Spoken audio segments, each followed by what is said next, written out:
Bienvenue sur Keseko, c'est l'heure de Dans ma boîte, l'émission qui donne la parole aux entrepreneurs. Et aujourd'hui, je reçois Jean-Marc Barky, PDG de la société Siloc. Bonjour. Bonjour. Alors c'est une entreprise de colle industrielle située dans le Pas-de-Calais. Cela fait à peu près 14-15 ans que vous avez monté cette entreprise. Comment cette aventure a commencé ? Alors au pays des Ch'tis, déjà pour commencer, donc c'est loin de Paris, très très loin. Pour un garçon qui a grandi dans la banlieue ouest de Paris, c'est un peu particulier, mais c'est comme ça.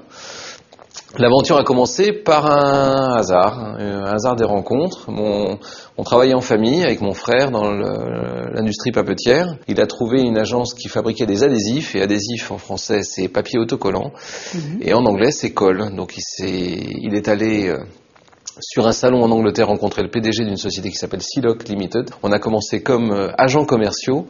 Au bout de très peu de temps, les volumes étaient bons.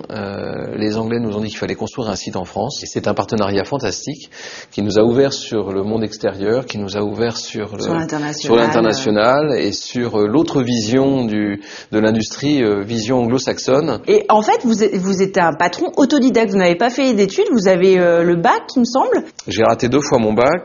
Mon père a considéré que dans les années 80 il fallait faire de l'informatique. Comme j'étais bon en maths, la seule matière que je défendais, il a fallu que je me mette à travailler. J'ai rejoint d'abord une entreprise qui faisait de la distribution.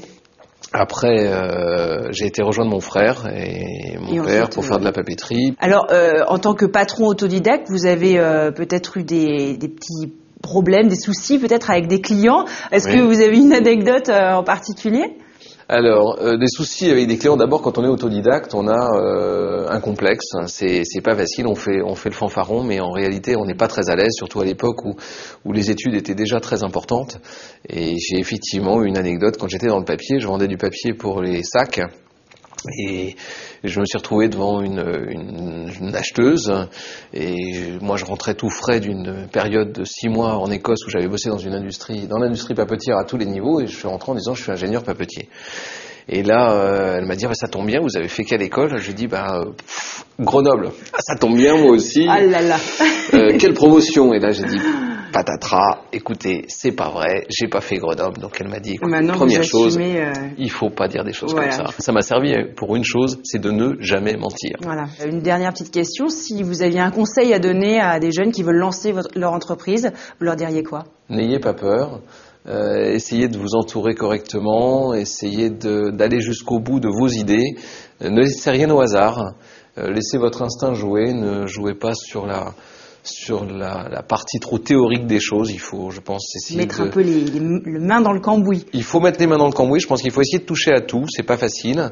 Et la dernière chose, n'oubliez pas d'avoir une vraie boîte à outils. Moi j'ai refait des études à 40 ans, enfin 38 ans, j'ai fait un cycle 1 universitaire, autrement appelé Master plus une année.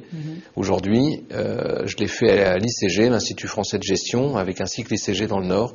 Et aujourd'hui, cette boîte à outils me permet de gagner beaucoup de temps. Eh bien, le message est passé. Merci beaucoup, Jean-Marc Barky, d'avoir été avec nous dans cette édition de Dans ma boîte. Merci à vous de nous avoir suivis et à bientôt sur Keseko.